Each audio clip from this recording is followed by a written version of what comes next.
மீண்டும் தேர்தலை சந்திக்கும் தமிழகம். தொகுதியை தக்க வைக்கும் அதிமுக. விக்கிரவாண்டி தொகுதிக்கு இடைத்தேர்தல் எப்போது? இந்த வாரத்தில் வெளியாக வாய்ப்பு. விழுப்புரம் மாவட்டம் விக்கிரவாண்டி தொகுதி திமுக எம்எல்ஏ புகழேந்தி கடந்த 6ஆம் தேதி உடல்நலக்குறைவால் காலமானார். இந்த நிலையில்தான் கடைசி கட்ட லோக்சபா தேர்தலுடன் சேர்த்து விக்கிரவாண்டி சட்டசபை தொகுதிக்கு இடைத்தேர்தல் நடத்த தேர்தல் ஆணையம் தீவிரமாக செயல்பட்டு வருவதாக தகவல் வெளியாகியுள்ளது. இது குறித்த முழு விவரங்களை தற்போது பார்க்கலாம். உள்ளூர் செய்திகள் உங்கள் விரல் நுனியில் படிக்க பார்க்க பரவசப்படுத்துகிறது King 24x7 app. Download King 24x7. Vikravandi தொகுதி திமுக சட்டமன்ற உறுப்பினராக இருந்தவர் புகழேந்தி. இவர் விழுப்புரம் தெற்கு மாவட்ட திமுக செயலாளராகவும் பதவி வகித்து வந்தார். 71 வயதான புகழேந்தி கடந்த 2019ஆம் ஆண்டு விக்கிரவாண்டி இடைத்தேர்தலில் போட்டியிட்டு தோல்வியடைந்தார்.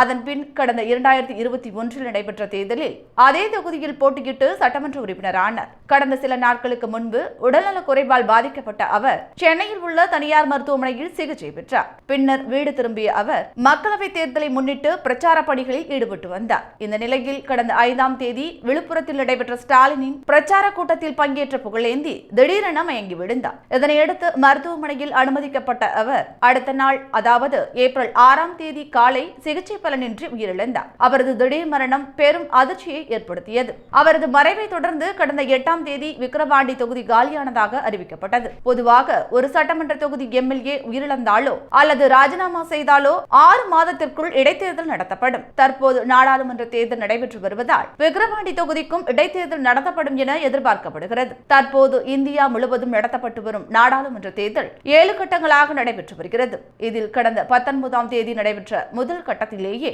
தமிழகம் மற்றும் புதுச்சேரியில் உள்ள 40 மக்களவை தொகுதிகளுக்கும் தேர்தல் நடந்து முடிந்தது. கடந்த 26ஆம் தேதி நடைபெற்ற 2ஆம் கட்ட தேர்தலில் கேரளா, கர்நாடகா உள்ளிட்ட 13 மாநிலங்களில் வாக்குப்பதிவு நடைபெற்றது. இன்னும் 5 கட்ட தேர்தல்கள் எஞ்சியுள்ள நிலையில் வரும் இறுதி மற்றும் 7வது கட்ட தேர்தல் வரும் ஜூன் 1ஆம் தேதி நடைபெற உள்ளது. இந்த நிலையில் இந்த இறுதிக்கட்ட தேர்தலின் போது விக்கிரவாண்டி தொகுதிக்கும் தேர்தல் நடைபெறும் என கூறப்படுகிறது. இது தொடர்பான அறிவிப்பை இந்திய தேர்தல் ஆணையம் இந்த வாரத்தில் வெளியிடும் என தகவல் வெளியாகியுள்ளது.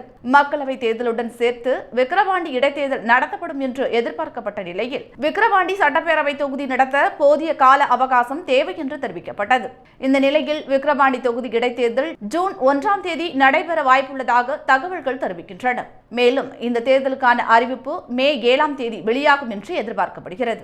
விக்கிரவாண்டி தொகுதி திமுக சட்டமன்ற உறுப்பினராக இருந்தவர் புகழேந்தி. இவர் விழுப்புரம் தெற்கு மாவட்ட திமுக செயலாளராகவும் பதவி வகித்து வந்தார். 71 வயதான புகழேந்தி கடந்த 2019ஆம் ஆண்டு விக்கிரவாண்டி இடைத்தேர்தலில் போட்டியிட்டு தோல்வியடைந்தார். அதன் பின் கடந்த 2021இல் நடைபெற்ற தேர்தலில் அதே தொகுதியில் போட்டியிட்டு சட்டமன்ற உறுப்பினரானார். கடந்த சில நாட்களுக்கு முன்பு உடல்நலக் குறைவால் பாதிக்கப்பட்ட அவர் சென்னையில் உள்ள தனியார் மருத்துவமனையில் சிகிச்சை பெற்றார். பின்னர் வீடு திரும்பிய அவர் மக்களவைத் தேர்தலை முன்னிட்டு பிரச்சார பணிகளில் ஈடுபட்டு வந்தார். இந்த நிலையில் கடந்த 5ஆம் தேதி விழுப்புரத்தில் நடைபெற்ற ஸ்டாலினின் பிரச்சார கூட்டத்தில் பங்கேற்ற புகழேந்தி திடீரென மயங்கி விழுந்தார். இதனையடுத்து மருத்துவமனையில் அனுமதிக்கப்பட்ட அவர் அடுத்த நாள், அதாவது ஏப்ரல் 6ஆம் தேதி காலை சிகிச்சை பலனின்றி உயிரிழந்தார். அவரது திடீர் மரணம் பெரும் அதிர்ச்சியை ஏற்படுத்தியது. அவரது மறைவை தொடர்ந்து கடந்த 8ஆம் தேதி விக்கிரவாண்டி தொகுதி காலியானதாக அறிவிக்கப்பட்டது. பொதுவாக ஒரு சட்டமன்ற தொகுதி எம்எல்ஏ உயிரிழந்தாலோ அல்லது ராஜினாமா செய்தாலோ 6 மாதத்திற்குள் இடைத்தேர்தல் நடத்தப்படும். தற்போது நாடாளுமன்ற தேர்தல் நடைபெற்று வருவதால் விக்கிரவாண்டி தொகுதிக்கும் இடைத்தேர்தல் நடத்தப்படும் என எதிர்பார்க்கப்படுகிறது. தற்போது இந்தியா முழுவதும் நடத்தப்பட்டு வரும் நாடாளுமன்ற தேர்தல்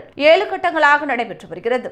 இதில் கடந்த 19ஆம் தேதி நடைபெற்ற முதல் கட்டத்திலேயே தமிழகம் மற்றும் புதுச்சேரியில் உள்ள 40 மக்களவை தொகுதிகளுக்கும் தேர்தல் நடந்து முடிந்தது. கடந்த 26ஆம் தேதி நடைபெற்ற 2ஆம் கட்ட தேர்தலில் கேரளா, கர்நாடகா உள்ளிட்ட 13 மாநிலங்களில் வாக்குப்பதிவு நடைபெற்றது. இன்னும் 5 கட்ட தேர்தல்கள் எஞ்சியுள்ள நிலையில் வரும் இறுதி மற்றும் 7வது கட்ட தேர்தல் வரும் ஜூன் 1ஆம் தேதி நடைபெற உள்ளது. இந்த நிலையில் இந்த இறுதிக்கட்ட தேர்தலின் போது விக்கிரவாண்டி தொகுதிக்கும் தேர்தல் நடைபெறும் என கூறப்படுகிறது. இது தொடர்பான அறிவிப்பை இந்திய தேர்தல் ஆணையம் இந்த வாரத்தில் வெளியிடும் என தகவல் வெளியாகியுள்ளது. மக்களவை தேர்தலுடன் சேர்த்து விக்கிரவாண்டி இடைத்தேர்தல் நடத்தப்படும் என்று எதிர்பார்க்கப்பட்ட நிலையில் விக்கிரவாண்டி சட்டப்பேரவை தொகுதி நடத்த போதிய கால அவகாசம் தேவை என்று தெரிவிக்கப்பட்டது. இந்த நிலையில் விக்கிரவாண்டி தொகுதி இடைத்தேர்தல் ஜூன் 1ஆம் தேதி நடைபெற வாய்ப்புள்ளதாக தகவல்கள் தெரிவிக்கின்றன. மேலும் இந்த தேர்தலுக்கான அறிவிப்பு மே 7ஆம் தேதி வெளியாகும் என்று எதிர்பார்க்கப்படுகிறது. உள்ளூர் செய்திகள் உங்கள் விரல் நுனியில் 200 கோடி பார்வையாளர்களை கடந்து கிங் 24/7 ஊடகம் செய்தி, பொழுதுபோக்கு, உடல் நலம், தன்னம்பிக்கை, வேலை வாய்ப்பு, சினிமா செய்திகளை படிக்கவும் பார்க்கவும் பரவசப்படுத்தவும் ஒருங்கிணைந்த செயலியை அறிமுகப்படுத்துகிறது. Download king 24/7.